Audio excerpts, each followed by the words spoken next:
Terima kasih atas waktunya. Bismillahirrahmanirrahim. Assalamualaikum warahmatullahi wabarakatuh.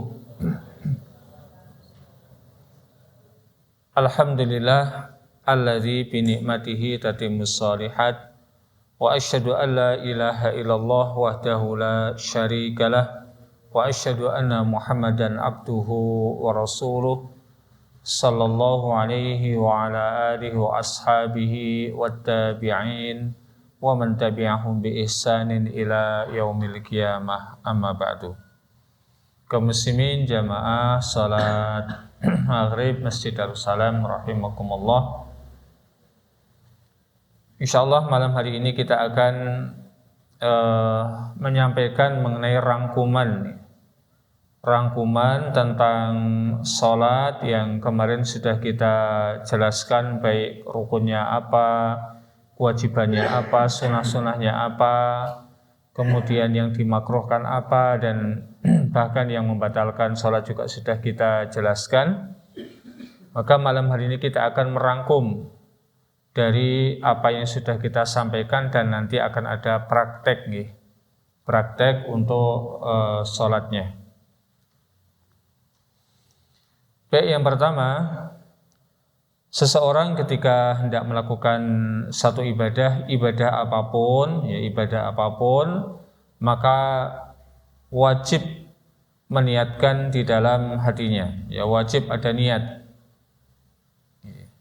Karena Rasulullah bersabda, innamal a'malu binniyat, semua amal ibadah yang kita lakukan itu mesti ada niatnya. Dan setiap orang akan mendapatkan balasan sesuai dengan niatnya masing-masing. Dan niat ini di dalam syariat yang sudah kita sampaikan ya, tidak perlu dilafadzkan ya, tidak perlu diucapkan.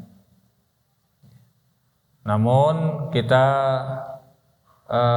niatkan di dalam hati kita, karena tidak adanya contoh dari Nabi, para sahabat, dan juga para tabi'in dan tabi'ut tabi'in tentang melafadzkan ya, niat. Namun ada sebagian para ulama ya, misal yang bermadzhab Syafi'i, itu mereka mensunahkan untuk melafadzkan niat dengan alasan dalam rangka untuk membantu apa yang ada di dalam hati kita.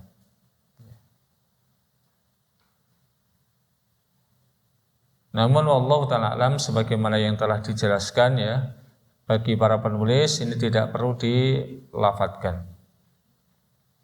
Kemudian mengucapkan Allahu Akbar. Allahu Akbar sebagai pembuka untuk sholatnya, dengan melafadzkan minimal didengarkan oleh dirinya sendiri, sembari mengangkat kedua tangan hingga sepadan dengan bahu, atau bisa sepadan dengan ini anak daun telinga, bisa segini, bisa segini, dengan menghadapkan telapak tangannya ke arah kiblat ya, seperti ini. Boleh segini, boleh naik lagi ya, hingga sepadan dengan daun telinga. Bukan begini dan juga bukan begini, karena sebagian ada orang yang mengangkat tangannya begini ya, tapi yang dijelaskan di dalam hadis adalah begini, itu menghadapkan telapak tangannya ke arah kiblat. Bisa sepadan dengan pundak dan bisa naik sedikit sama dengan anak daun telinga. Kemudian yang ketiga, ya, seseorang dianjurkan ya, ini sifatnya anjuran, untuk membaca doa istiftah dengan berbagai macam redaksi yang dicontohkan oleh Rasulullah SAW. Banyak sekali ya modelnya. Secara lengkap panjenengan bisa nanti membuka di dalam kitab Sifat Salat Nabi yang disusun oleh Al-Imam Al-Albani rahimahullahu ta'ala. Semuanya ada dalilnya di situ. Di antara yang terpendek adalah dengan membaca subhanakallahumma wa bihamdika wa tabarakasmuka wa ta'ala jadduka wa la ilaha ghairuka, ataupun membaca yang selainnya. Yang penting yang memang ada tuntunannya dari Nabi Shallallahu Alaihi Wasallam. Dan tidak perlu menggabungkan antara satu bacaan istiftah dengan bacaan yang lain. Namun yang lebih bagus adalah terkadang membaca yang ini, terkadang nanti di waktu yang lain membaca yang lainnya lagi, dan seterusnya. Yang keempat, setelah membaca istiftah, maka dianjurkan berta'awudz, yaitu meminta perlindungan kepada Allah Subhanahu wa Ta'ala, dengan beberapa redaksi yang dicontohkan.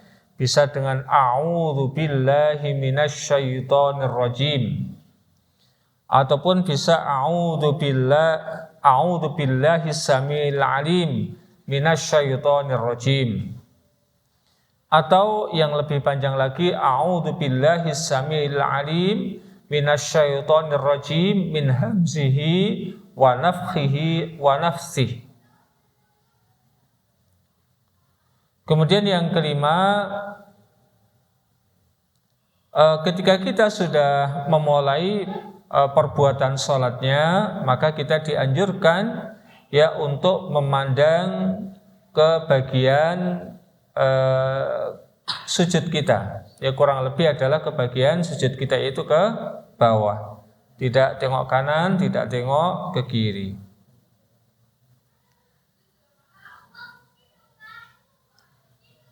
Nah, kemudian setelah membaca ta'awudz, maka kemudian membaca Al-Fatihah. Membaca Al-Fatihah. Dalam hal ini ada sebagian para ulama yang menyatakan bismillah merupakan bagian daripada Al-Fatihah.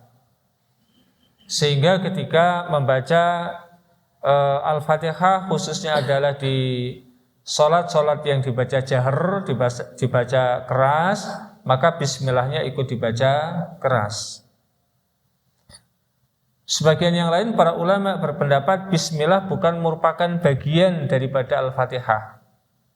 Namun bismillah merupakan satu di antara ayat yang mustaqillah, ayat yang tersendiri yang digunakan untuk membuka seluruh surat-surat yang ada di dalam Al-Quran, kecuali satu surat saja. Surat yang tidak pakai basmalah apa? Surat At-Taubah ataupun surat Al-Baro'ah. Ya. Selainnya semuanya membaca basmalah. Dimulai dengan bacaan basmalah. Dan para ulama meskipun mereka mengatakan basmalah merupakan bagian dari Al-Fatihah, namun ternyata mereka tidak mengatakan basmalah merupakan bagian surat-surat yang lainnya. Maka wallahu ta'ala alam, saya pribadi lebih memilih pendapat basmalah adalah merupakan ayat mustaqillah, ayat yang berdiri sendiri. Dan bahkan memang nanti ada ayat yang bunyinya Bismillahirrahmanirrahim.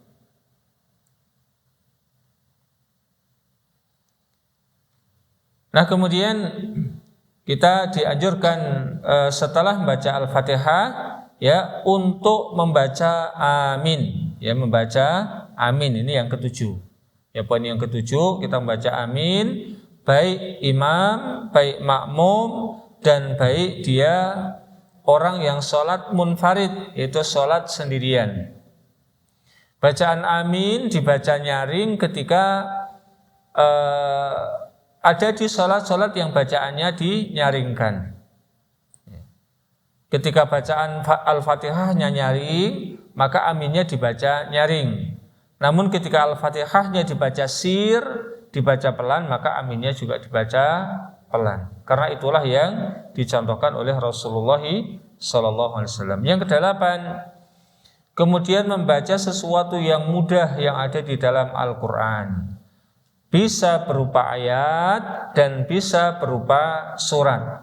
Ya, bisa berupa ayat dan bisa berupa surat. Yang penting ketika membaca ayat jangan sampai ayat yang kita baca tidak memiliki makna yang sempurna. Contohnya kita hanya membaca fawailul lil musallin, maka celakalah orang-orang yang sholat kemudian berhenti, maka jangan. Ini kemudian akan menimbulkan dampak makna yang tidak sempurna. Harus dilanjutkan. Jadi sekali lagi bisa membaca ayat ataupun bisa membaca surat. Kemudian bacaan yang ada setelah Al-Fatihah itu adalah setelah rokaat yang pertama dan rokaat yang kedua. Namun di rokaat yang ketiga ataupun rokaat yang keempat, kadang-kadang kita boleh menambahnya dengan bacaan surat ataupun ayat. Namun yang paling banyak dilakukan Rasulullah setelah bacaan Al-Fatihah di rakaat yang ketiga dan atau yang keempat, maka beliau tidak membaca apa-apa. Namun pernah beliau membaca sesuatu dari Al-Quran.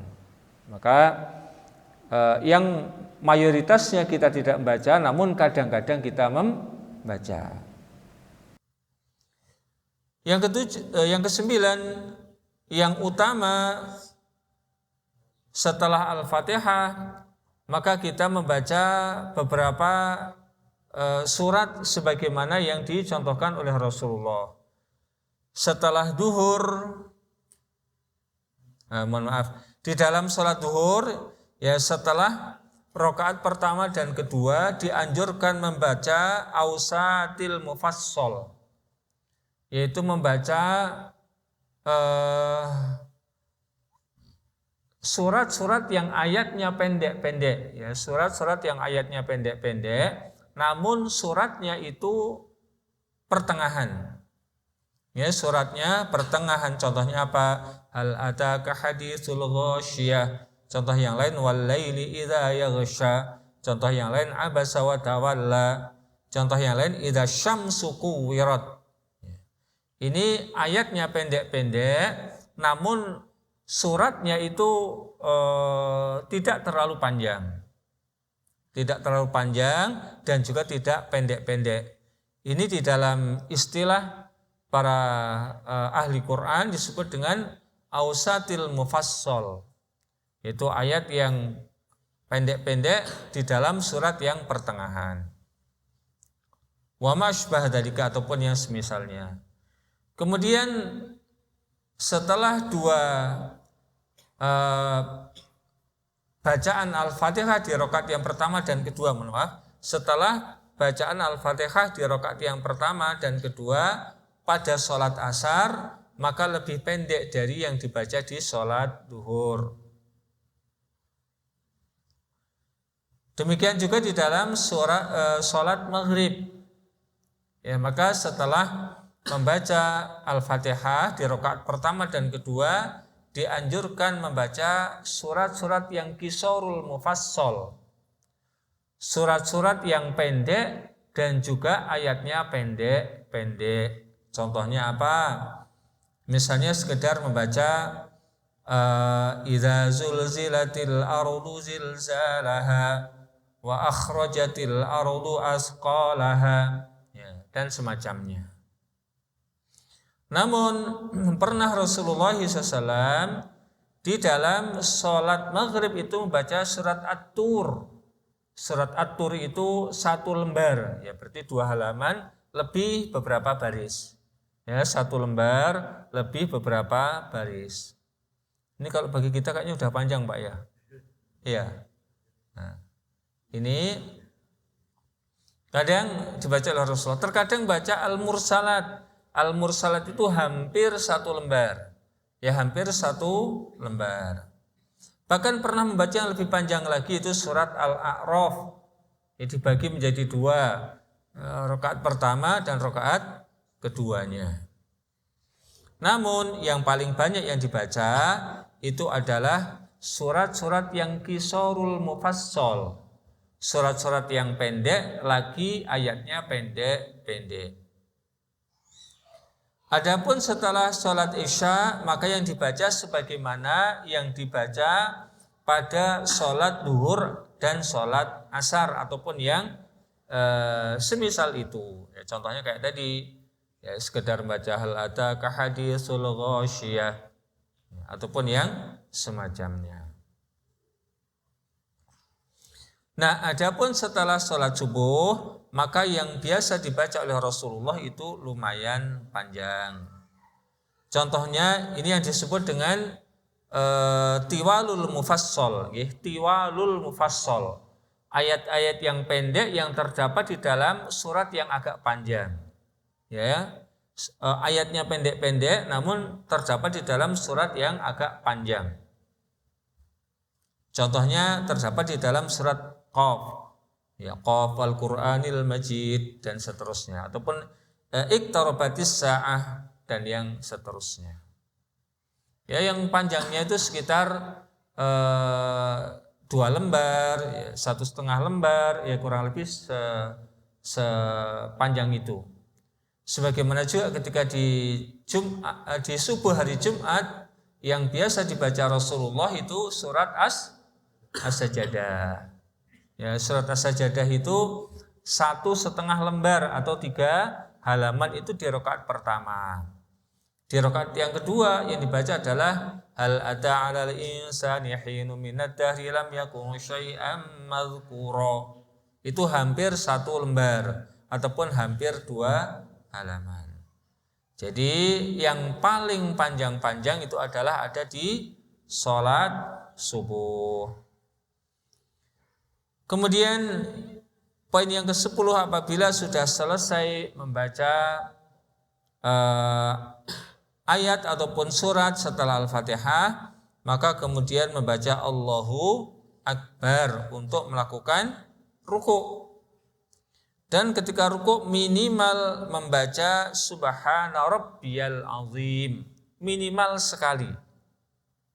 Ya, minimal sekali yang sebagaimana yang telah kita jelaskan sebelumnya, dengan membaca sekedar Subhana Rabbiyal Azim maka seseorang sudah dianggap melakukan tumak ninah. Ya. Tapi bacanya jangan ekspres, ya. Kita baca dengan biasa saja Subhana Rabbiyal Azim.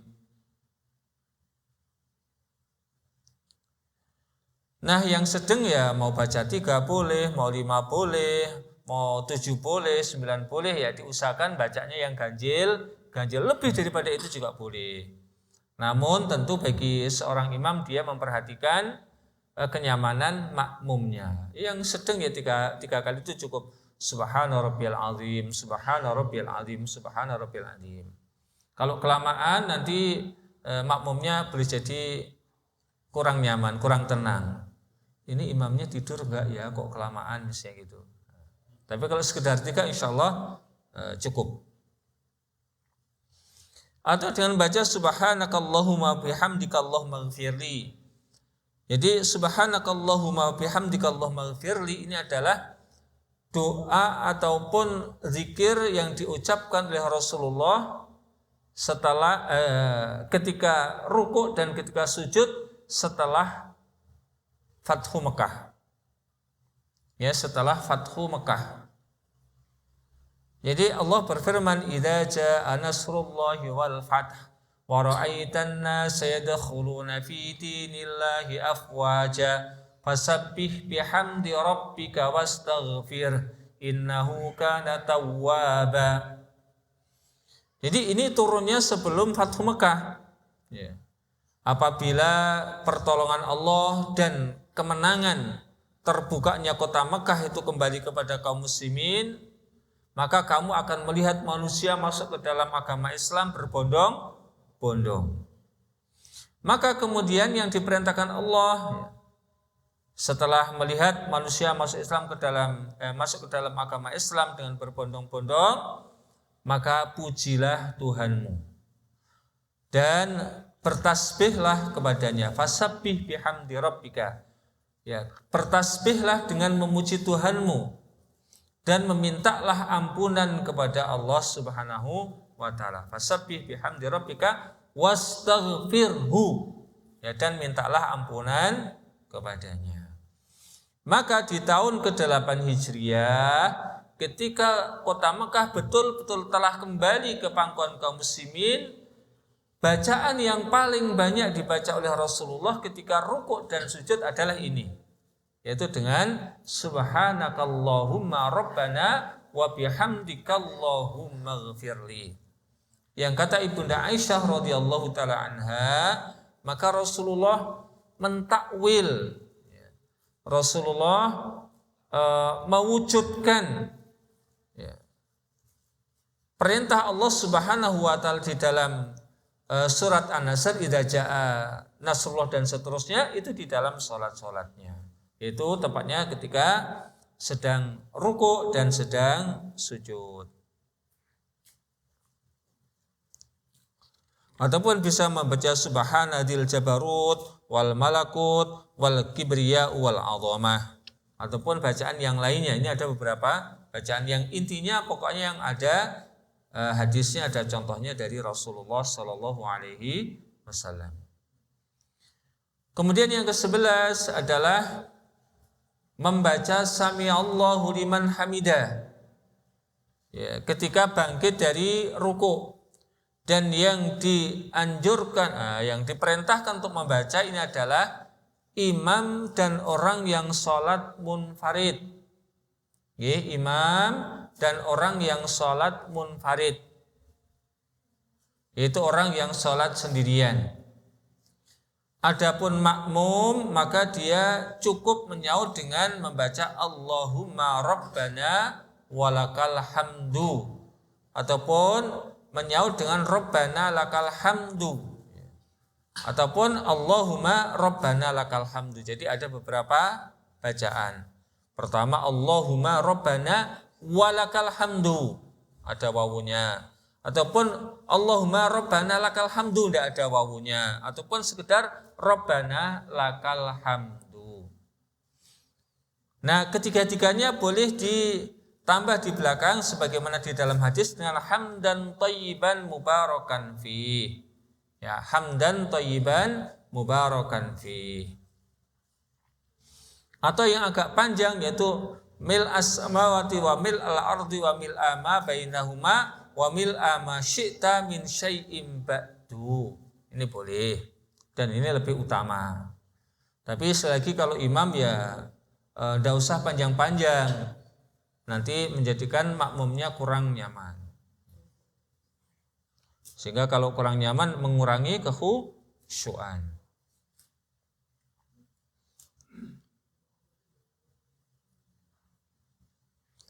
Nah, ketika seseorang kemudian sudah berdiri, maka harus ada tenangnya, ya harus ada tenangnya, harus ada tumak ninahnya. Ya, harus ada tumak ninahnya. Nah, ketika dalam keadaan iktidal, ya bangkit dari ruku, maka sebagaimana sudah dijelaskan ada perbedaan pendapat di kalangan para ulama. Ada yang bersedekap dan ada yang irsal.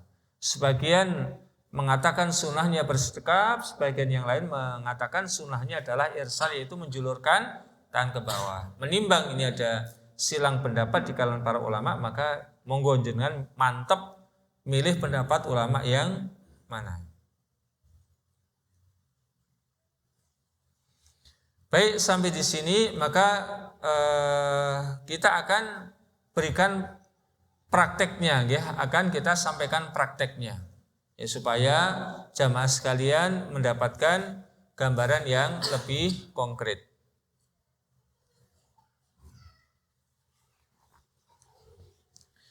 Ya, baik.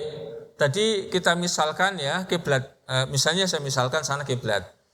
Maka seseorang berdiri tegak, kemudian niat di dalam hati sembari membaca Allahu Akbar. Ya, tangan bisa segini, bisa naik dikit. Enggak perlu tinggi-tinggi, enggak perlu. Ya, cukup segini ataupun segini, ya, sepadan dengan telinga, begini. Oke. Kemudian ketika sedekapnya, ya, yang di dalam buku beliau mengatakan yang lebih utama meletakkan tangan di dada. Nah, ketika meletakkan tangan di dada, posisinya bisa seperti ini. Cukup diletakkan di telapak tangan kita, diletakkan di pergelangan tangan yang kiri. Namun ini kan memakan tempat ya. Ini memakan tempat. Jadi ketika berjamaah maka nanti menjadikan sebab sopnya tidak rapat. Nah, ketika berjamaah maka kita bisa mengambil hadis yang lain, itu apa? Memegang dhira'. Dhira' itu antara pergelangan tangan sampai ke siku, maka bisa begini. Oke, begini. Bisa memegang. Nah, ketika memegang maka tidak perlu di atasnya tapi di sampingnya. Begini, nggih.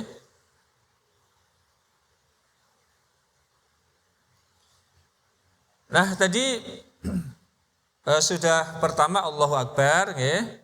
Dengan mengangkat tangan sepadan dengan bau ataupun naik sedikit, dan minimal kita sendiri mendengar Allahu Akbar.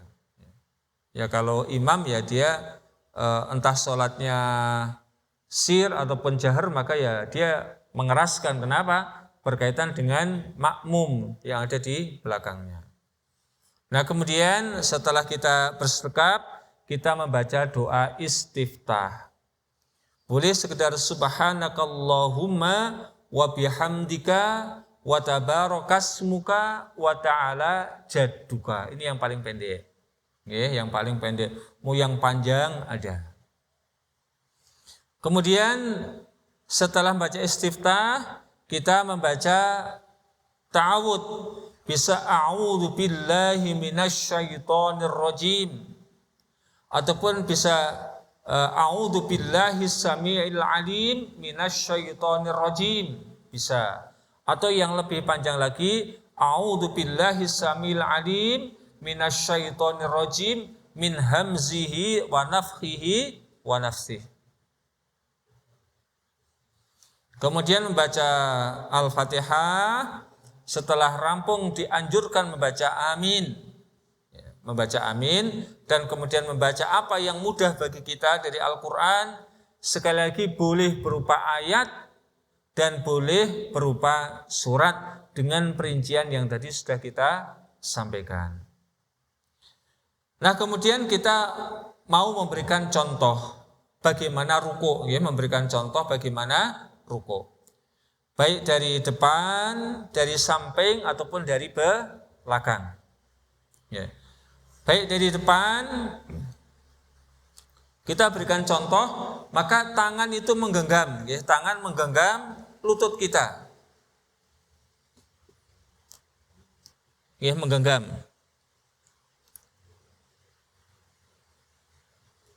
Nah, nanti kalau dari samping kelihatan menggenggamnya. Ya. Nah, kemudian ketika rukuk kita dianjurkan untuk meratakan, mulai dari kepala sampai ke sampai ke pantatnya itu rata. Sehingga kata Rasulullah, lau subba alaihil ma lastaqarra.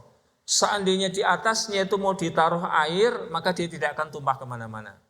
Jadi kepalanya jangan kita mendongak lagi ke tempat sujud, nanti akan begini. Tapi kepalanya lurus melihat ke bawah. Nah, ini bisa kita lihat dari samping. Dan nanti ini jamaah sekalian bisa melatih diri supaya bisa menghasilkan menghasilkan punggung yang lurus dengan kepalanya. Jadi dulu pernah kita sampaikan seperti patahnya pohon. Ya, patahnya pohon itu misalnya dipatahkan sini maka begini. Bukan melengkung, ya, tapi patah pohon begini. Baik, kita contohkan. Allahu Akbar misalnya begini ya. Ini bisa dilihat tangan yang menggenggam lutut, ya. Kemudian pandangan lurus ke bawah, tidak perlu begini lihat tempat sujud, namun ke bawah. Baik. Kemudian dari belakang, ya, dari belakang belakang ataupun depan kelihatan lagi tangan dibuka ya, dibuka agak melengkung sedikit tangannya. Jadi sikunya agak melengkung. Tapi mohon maaf ya, kalau pas jamaah ya jangan melengkung-melengkung amat, nanti nyikut tetangganya. Jadi sesuai dengan kemampuan ya, tentu ketika berjamaah demikian. Ini jangan mentang-mentang disuruh membuka, pas jamaah juga begitu, nanti kasihan yang tetangga jamaah kita.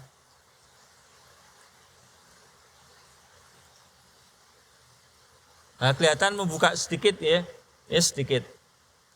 Khususnya adalah ketika sholat sendiri. Ya, kalau pas jamaah lagi, baik sedekapnya ataupun kemudian ketika rukuk, kita memperhatikan tetangga jamaah kita.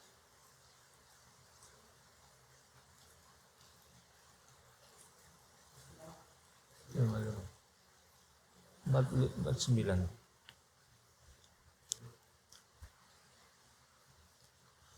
Baik, sampai di sini.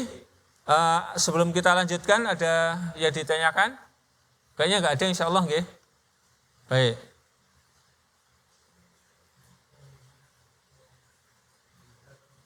Oke.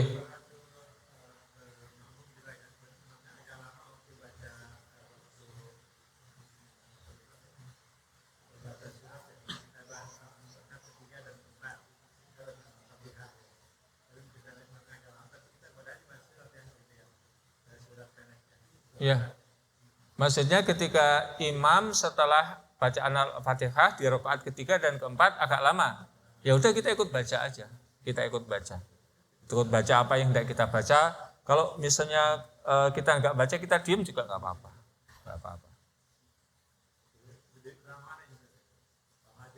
Ya sama aja.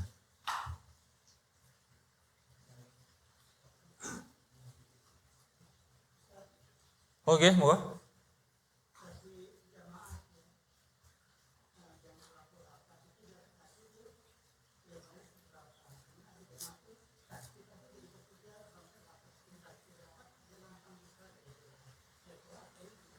Baik, ini sebenarnya nanti di bab sholat jamaah ya, tapi karena ini pertanyaan sekarang ya tidak apa-apa kita jawab singkat.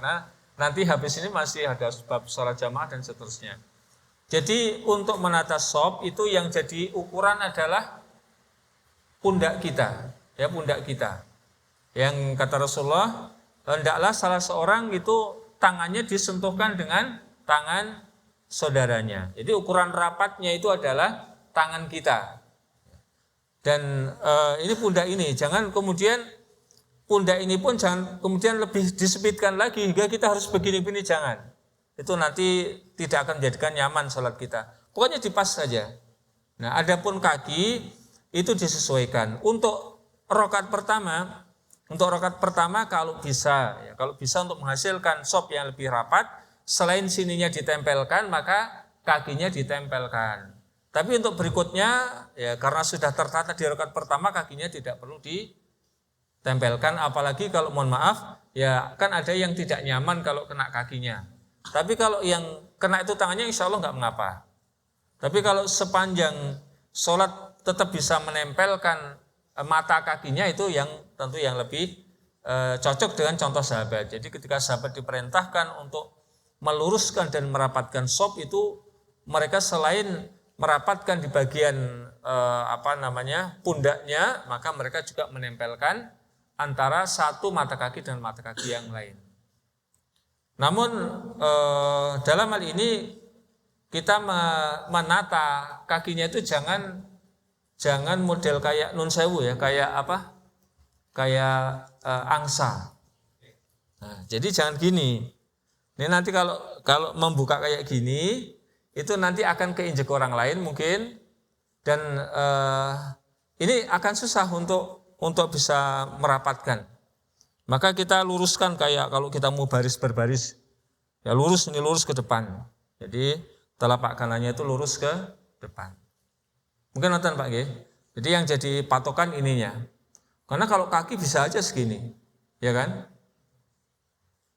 Nah, jadi yang jadi patokan, dan kaki bisa segini namun bisa segini. Makanya jadi patokan adalah pundak.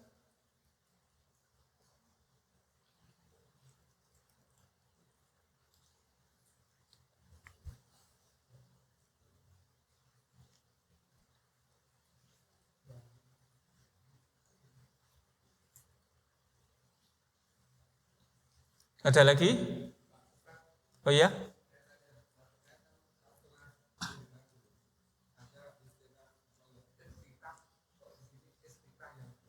Oh nggih. Boleh mau dibaca iftitah, boleh mau dibaca istiftah. Maknanya tidak jauh berbeda. Istaftaha itu maknanya yang membuka, iftataha juga membuka. Jadi boleh saja mau dibaca dua-duanya boleh. Dan oleh para ulama pun digunakan kedua-duanya. Cuman kalau di dalam redaksi bahasa Arab itu memang yang paling banyak menggunakan kata-kata istiftah. Dari istaftaha yastaftihu. Dan kedua-duanya dari akar kata yang sama, itu dari fataha yaftahu. Nah kemudian ada tambahan iftataha dan istaftaha. Jadi dari akar yang sama. Insya Allah maknanya tidak jauh berbeda, maka boleh menggunakan kedua-duanya Pak. Boleh menggunakan doaul istiftah dan boleh menggunakan doaul iftitah.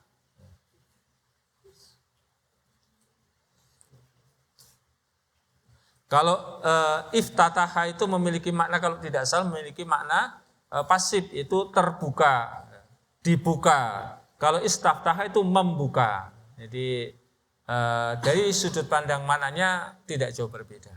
Maksudnya sholatnya dibuka dan sholatnya hendaklah orang yang sholat itu membuka. Nah, jadi tinggal kita menggunakan redaksi sebelumnya saja. Matan lagi. Baik, kita dengarkan terlebih dahulu ya adzan salat Isya. Wassalamualaikum warahmatullahi wabarakatuh. Baik, kita tambah satu poin lagi nggih. Yaitu sujud.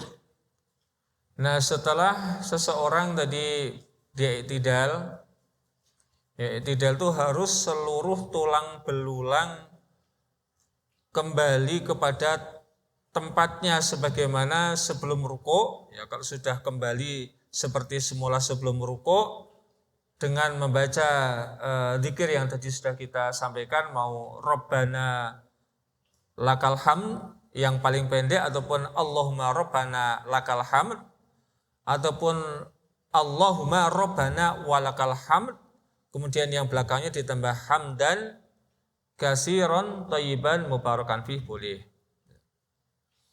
Maka kemudian setelah itu bertakbir untuk melakukan sujud, ya, bertakbir untuk melakukan sujud.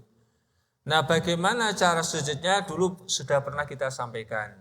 Ada terjadi perbedaan pendapat di kalangan para ulama yang masing-masing menyampaikan dalilnya. Dan kemudian para penulis mengatakan dalam hal ini wasi', dalam hal ini luas, artinya kita bisa memilih mana yang lebih kita senangi. Mau tangan dulu monggo, mau lutut dulu silahkan. Maka beliau-beliau mengatakan barang siapa yang meyakini yang lebih utama, yang lebih afdol itu adalah tangan dulu, ya sudah dilakukan itu, turunnya tangan dulu. Barang siapa yang meyakini yang lebih afdol, yang lebih utama itu adalah lutut dulu, ya silakan itu yang dilakukan. Ya. Jadi ini jatuhnya adalah mana mendahulukan tangan dulu ataupun mendahulukan lutut dulu, itu dalam pandangan para penulis adalah masalah keutamaan. Ya. Yang satunya mengatakan yang utama lutut dulu, yang satu mengatakan yang utama adalah tangan terlebih dahulu. Nah, kemudian yang penting untuk kita ingat-ingat dan penting untuk kita terapkan tatkala kita sujud adalah dengan 7 anggota badan. Ya, ketika kita sujud itu dengan 7 anggota badan. Ya. Masalah mau yang dibaca kayak tadi, bisa kita sekedar membaca subhana rabbiyal a'la minimal 1 kali, yang sedang ya 3 kali, apalagi kalau jadi imam. Namun kalau kita salat sendiri mau baca 7 kali, 9 kali, mau baca 13 kali, monggo silahkan, tidak mengapa. Ya. Namun para ulama menyarankan kalau bisa yang bilangannya ganjil. Mau genap boleh-boleh saja. Ataupun mau membaca doa yang tadi ya, sebagaimana ketika kita rukuk, subhanakallahumma rabbana wa bihamdika allahumma ighfirli juga boleh. Maka ini sesuatu yang luas untuk kita baca. Mau kita pilih yang mana monggo. Ataupun kita membaca subhanadil jabarut wal kibriya wal azamah juga boleh. Nah, ketika seseorang sujud itu dianjurkan untuk memperbanyak berdoa. Ya, untuk memperbanyak berdoa. Namun ini juga kita sarankan untuk imam jangan. Ya, untuk imam yang standar saja. Namun ketika panjenengan sholat sendiri, silahkan perpanjang sujudnya dengan memperbanyak berdoa. Karena Rasulullah di dalam hadis yang diriwayatkan oleh Imam Muslim mengatakan, "Amma ruku' fa'azzamu fihi rabba." Adapun ketika Anda sedang rukuk maka agungkanlah Rabbmu, yaitu dengan baca subhana rabbiyal azim. Agungkanlah Rabbmu. Amma sujud fajtahidu fid du'a, dan ketika Anda sujud maka bersungguh-sungguhlah di dalam berdoa. Di dalam berdoa. Nah, ketika kita sujud maka yang kita baca subhana rabbiyal a'la. Kita sedang dalam posisi yang paling rendah, merendahkan anggota tubuh kita yang paling kita cintai di tempat di mana orang itu menginjakkan kakinya. Nah, maka semakin untuk mengagungkan Allah yang kita sebut subhana rabbiyal a'la. Allah itu maksudnya Allah yang maha tinggi. Yang maha tinggi. Dan setelah kita membaca subhana rabbiyal a'la, maka silakan kita membaca doa-doa yang kita inginkan. Kata Rasulullah, faqaminun ayustajaba lakum. Maka sangat mungkin doa-doa yang kalian panjatkan itu akan diterima oleh Allah Subhanahu wa taala. Nah, banyak di antara kita kaum muslimin, mohon maaf, ya ketika sholatnya ngebut. Nanti doanya kemudian setelah sholat ini tidak salah. Namun alangkah lebih utamanya kalau doa itu kita panjatkan ketika kita sedang sujud. Ya, ketika kita sedang sujud. Nah, sekarang kita akan memberikan contoh bagaimana cara kita sujud. Ya, baik dari depan, dari samping ataupun dari belakang. Ya, kalau dari depan ya tidak begitu tampak apa yang mesti kita lakukan ya. Jadi ketika kita bersujud, kalau sholatnya sendiri, maka kita dianjurkan untuk mengangkat sikut kita. Hingga Rasulullah itu ketika sujud beliau yuro bayadi ibtihi, sampai kelihatan putih ketiaknya. Ya, dibuka. Laki dan perempuan sama, tidak ada yang membedakan. Jadi begini, dengan menyatukan jari jemari dan kita arahkan ke kiblat. Kita letakkan begini, ya. Dan tangan ada di samping pundak kita, ya, ada di samping pundak kita. Dan kita dilarang sujudnya begini, tangan dilarang sujud begini, tapi kita angkat. Ini kalau sholat sendiri begini. Tapi ketika berjamaah tentu tidak memungkinkan, maka jangan begini juga. Nanti nyikut tonggone. Nah, ketika sedang berjamaah ini kita bisa letakkan sikut kita di atas paha kita begini. Ataupun kita angkat sedikit begini enggak apa-apa. Tapi ingat jangan menyusahkan saudara kita. Ini dari depan. Kemudian dari samping.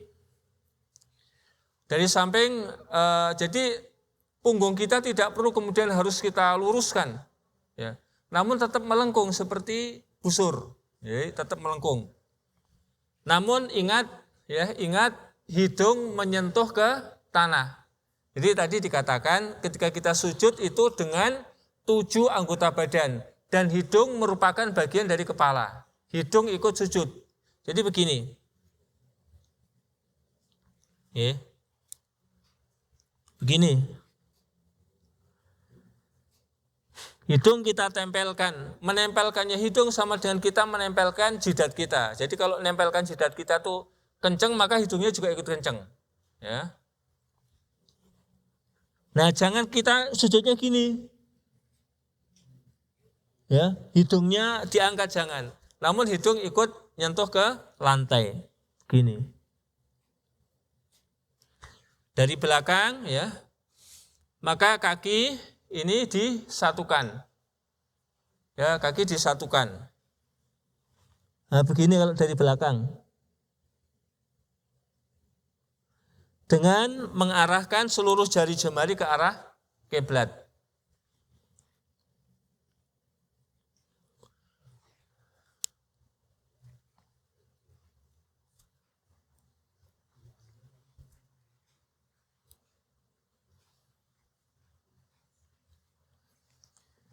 Ya baik, demikian insya Allah untuk rangkuman dan praktek sholat sampai dengan sujud, ya. Sampai dengan sujud insya Allah kita lanjutkan di pekan yang akan datang. Mungkin ada pertanyaan, masih ada 2 menit. Oke, moga Pak.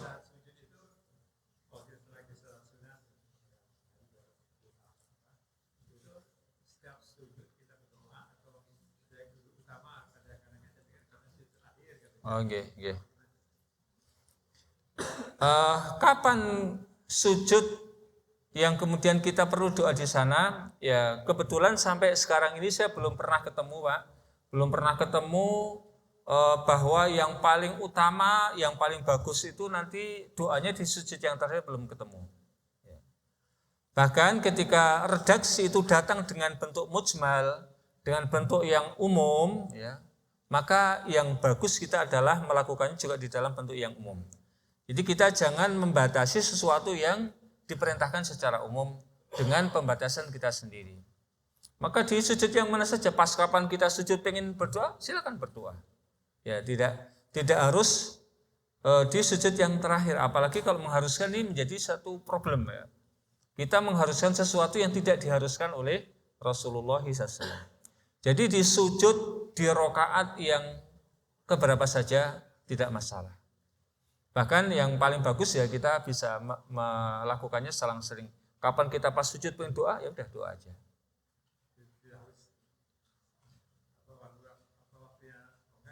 Iya betul. Iya. Di mana aja. Baik, nggih. Oke, monggo.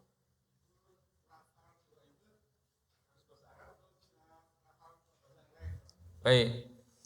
Doanya apakah harus bahasa Arab ataupun doa yang lain? Yang paling top adalah doa dengan mengambil doa yang ada dalam Al-Quran, misalnya Rabbana atina fid dunya hasanah fil akhirati hasanah wa qina adzabannar. Ataupun doa-doa yang lain. Rabbana hab lana min azwajina wa dzurriyyatina qurrata a'yun waj'alna lil muttaqina imama. Namun kata sebagian para ulama, menimbang ada redaksi dalam hadis riwayat Imam Muslim dengan fa'aksiru bid-du'a, perbanyaklah berdoa, maka maksud daripada memperbanyak itu lebih dari apa yang tersebutkan di dalam Al-Quran dan Sunnah. Nah, dengan demikian kalau kita bukan orang Arab, tentu kalau yang tidak ada di dalam Al-Quran dan Sunnah kita tidak bisa mengarabkan, kan? Maka boleh menggunakan bahasa kita sendiri. Namun kalau saya pribadi ya lebih cenderung ya kalau bisa ya pertama tadi menggunakan apa yang ada dalam Al-Quran, dalam hadis. Yang kedua pakai bahasa Arab. Namun kalau mentoknya tidak bisa, kita ingin anak kita lulus, ya boleh kita kemudian menggunakan bahasa Jawa. Wallahu ta'ala alam bishawab. Demikian insya Allah kita lanjut lagi di pekan yang akan datang. Semoga menjadi ilmu yang bermanfaat bagi kita semuanya. Wassallallahu wasallam ala nabiyana Muhammad wa ala alihi washabihi wa akhiru da'wana alhamdulillahirabbil alamin. Subhanakallahumma bihamdika asyhadu an la ilaha illa anta astaghfiruka wa atubu ilaik. Billahi taufiq wal hidayah. Assalamualaikum warahmatullahi wabarakatuh.